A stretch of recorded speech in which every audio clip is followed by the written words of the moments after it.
तनासरी तनवंती जानिए भाई जा सतगुर की कार कमाई। राग तनासरी थाट काफी दा राग है।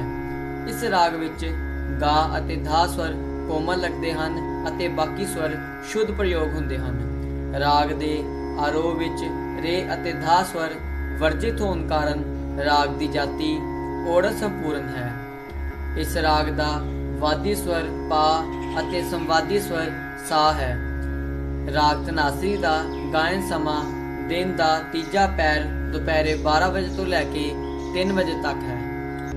ਹੁਣ ਇਸ ਰਾਗ ਦੀ ਆਰੋਹ ਅਵਰੋਹ ਅਤੇ ਪਕੜ ਵੱਲ ਵਧਦੇ ਹਾਂ। आरो सा गा मा पा नी सा।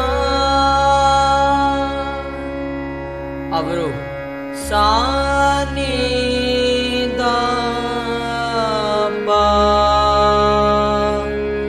मा पा गा